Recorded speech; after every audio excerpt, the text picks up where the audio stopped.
Акалит. Посмотрел 2 серии, не так плохо, как ожидал, но недостаточно хорошо, чтобы увлечь. Смотреть на малорослого подростка-антигероя, который просто выносит взрослых дядь и тёть своими худыми ножками и ручками, постоянно разбрасывая метательные кунаи с одним и тем же выражением лица, утомительно и смешно. Фильм экономит на всем: на идеях, на сюжете, на графике, вообще на всем. Этому сериалу нечего предложить зрителю, кроме душераздирающей семейной драмы. Но я постараюсь дать шанс создателям, которые как будто бы старались. Давайте разберемся, так ли это. Визуальное исполнение хорошее, хотя сюжет следует шаблону, но при этом все же он не безинтересный, с интригой скрытых мотивов у антигероев. Если не учитывать горение в космосе, что невозможно, и беготню без специальной термоэкипировки на морозной планете со снегом, где даже пара не видно при дыхании, фильм смотрится неплохо. Лучше, чем сериал «Асока», в котором я даже первую серию осилить полностью не смог. Убить Кэрри Энн Мосс в первой серии – да это настоящее варварство. Пожалуй, она второй актер после Ли Джон Дже, которая действительно играет и смотрится в кадре живой. Кто додумался до такой глупости выкинуть хорошего актера в первой сцене? Увольте его и не подпускайте его к киноплощадке никогда. Как вы понимаете, это просто ирония, и никто этих гениев увольнять не будет, им еще и премию дадут, и они будут радовать нас новыми идеями. Ли Джон Дже великолепно смотрится в роли мастера-джедая. Это попадание в роль. Это единственный полноценный мужской персонаж с проработанной аркой героя, чье изменение будет связано с необратимыми поступками, последствия которых кардинально изменят жизнь всех участников истории. Но есть опасения, что абсурд действий будет набирать обороты. Обычно такое происходит после второй серии, но будем надеяться на лучшее. Вымышленная, фантастическая история не имеет эпического размаха. Это локальный детективный сюжет, сфокусированный на трагедии прошлого, в котором основные идеи будут раскрыты через внутренние конфликты и противоречия главных героев. Задача мастера-джедая – завершить обучение бывшей ученицы, научить ее контролировать свои эмоции и переубедить ее сестру-близнеца отказаться от темной силы. Найти опасного магистра-учителя и раскрыть правду о новой, быстро приближающейся угрозе. Перспективы сериала не так очевидны. Героини истории – 2 девочки-близняшки, которые не обладают яркой харизмой, и все зависит от сценаристов, какие события они приготовили для зрителей. У сериала не очень хорошо получается угодить подростковой аудитории, выделяя женских персонажей, поскольку его основная фанатская база состоит из мальчиков-подростков и повзрослевших мужчин-фанатов. Продюсеры сильно сдвигают акценты, чтобы расширить аудиторию. И финала у такой стратегии не предвидится. Это неутешительные реалии киноиндустрии. Мне, как зрителю, не являющегося фанатом серии, но уважающего творчество Джорджа Лукаса, важно целостное восприятие сериала как кинопроизведения. Это подростковая, развлекательная, приключенческая серия создана только для одной цели – развлечь и подогреть интерес к предстоящим сиквелам и приквелам. Создатели не особо заботятся о логике или правдоподобности научной фантастики, но если вспомнить первые 3 фильма Лукаса, он, и нужно это признать, старался объединить заимствованные элементы в уникальную фантастическую историю, избегая абсурдных и глупых решений, насколько это было возможно. Но новое поколение киноотделов и продюсеров не особо забивают себе голову построением логичных и реалистичных киноконструкций. Они руководствуются сроками, соблюдением принципов инклюзивности и, самое главное, коммерческой целесообразностью, основанной на маркетинговом анализе кошельков потребителей. Как утверждают сами создатели, события данного сериала произошли задолго до скрытой угрозы. И как мы знаем, на тот момент было много джедаев, и авторы не придумали ничего лучше, как выпиливать сильных джедаев с помощью девочки-подростка, которая кидает железные клинки. Джедаи в этом мире — это одноразовый ресурс. Нам показывают эпизодических магистров-джедаев и даже не знакомят нас с ними. А ведь рассказать-то есть что. Это настоящие магистры с интересными характерами и уникальными способностями. Но нет, глубокой проработки в мышином царстве в принципе не существует. Есть только дешевый попкорн. Взгляните на этот вздор. Пожар оборудования в обшивке корабля в открытом космосе, где горение вообще невозможно из-за отсутствия воздуха. К тому же в этой сцене сэкономили на графике, поэтому космическое пространство совершенно не ощущается, а больше напоминает сценографию в кинопавильоне. Взгляните, как чудаки в балахонах и обносках из мешковины бегают по заснеженной планете. Они не чувствуют холода и мороза, и даже не видно пара от дыхания у актеров. Создатели просто накидывают вату на вентилятор и считают это совершенно нормальным. Нам внушают, что в мире будущего нет технологий распознавания личности. Да даже в наше время это реальность. Наши личные и биометрические данные давно уже в сети, и найти человека при желании очень легко.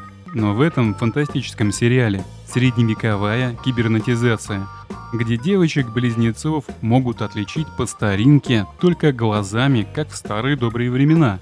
Вот, пожалуйста, еще одна экономия. На актера надели пластиковые накладки, и он изображает робота. Так же, как это делали в фильмах 60-х годов. Посмотрите, как он старательно вышагивает и даже сумочку берет.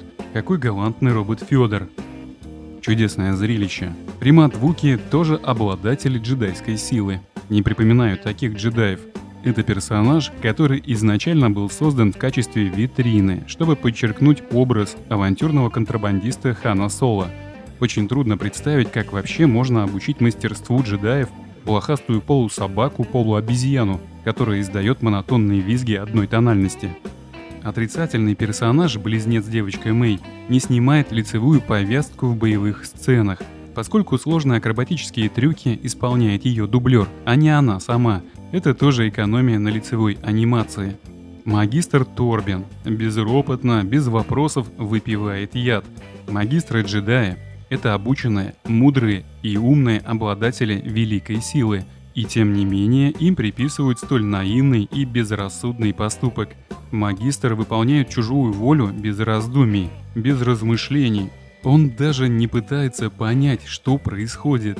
Он не чувствует присутствие темной силы и марионетку чужой воли, которая стоит перед ним. Это совершенно нелогично, если учитывать его способности. Но нам упорно впаривают чушь, что этот поступок продиктован совестью. То есть, все это время он как-то жил, а тут вдруг решил покончить с собой, не разобравшись, а что вообще происходит. Магистр Сол не использует свою джедайскую силу, чтобы допросить Кивира, соучастника Мэй. Видимо, у магистра разболелась голова или заряд силы разрядился. Так создатели проигнорировали законы джедайской вселенной, чтобы сохранить интригу и не раскрыть главного антигероя раньше времени. Придумать что-то более внятное они не смогли и просто забыли о способности джедая управлять и манипулировать чужим разумом. Это очень удобно и ломать голову не нужно.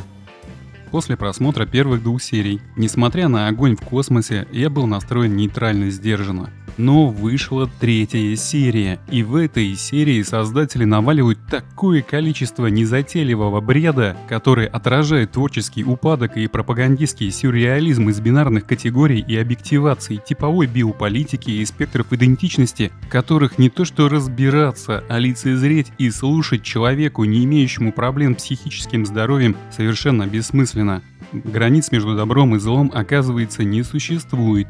Джедаи не такие правильные, а зло — это необходимый противовес. И дело даже не в том, что джедаи могут ошибаться, а в самом контексте высказывания, в котором ты сам определяешь свою самоидентичность, что для тебя правильно и неправильно. Но даже и здесь нет четких границ, все дозволено, если не запрещено.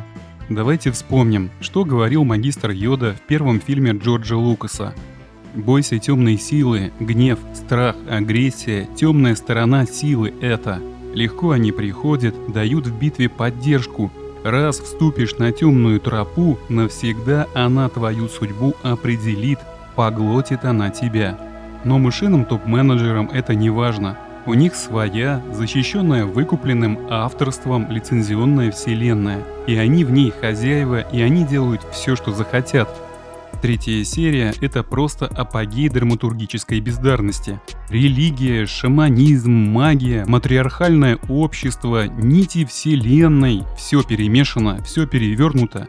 Что они такое несут? Хотел бы я им задать такой вопрос. Космические амазонки, которые называют себя ведьмами, воспитывают девочек-близняшек для какой-то важной вселенской миссии. Серьезным лицом машут руками, колдуют, читают заклинания. Что здесь вообще происходит? Появляются джедаи, которые требуют, чтобы девочки прошли испытания. И это вроде добровольно, но принудительно. Что это за ахинея такая? Маленькая сестра-близняшка с расстройством импульсивного поведения вытворяет какую-то дичь. Лесли Хедланд преподносит маленькую социопатку-бунтаря из своего воспаленного разума и маскирует всю эту чепуху фантастическими декорациями только для того, чтобы оправдать развитие абсурдного конфликта. Кто это все придумал? Зачем? Для чего? Хочется задать вопрос сценаристам. Вы вообще давно проверялись у психиатра? Может, вам сходить на обследование? В своей первоначальной рецензии к этому сериалу я был более благосклонен и говорил, но есть опасения, что абсурд действий будет набирать обороты. Обычно такое происходит после второй серии, но будем надеяться на лучшее. И мои догадки подтвердились. Абсурд просто зашкаливает. Теперь я понимаю, почему Кэрри Энн Мосс выбрала эпизодическую роль. И правильно сделала. И все эти сюжетные нелепости первых двух серий с огнем в космосе, с Морозом, который не морозит, с джедаями-самоубийцами — это только видимая часть всей этой абракадабры, которая находится в голове у сценариста.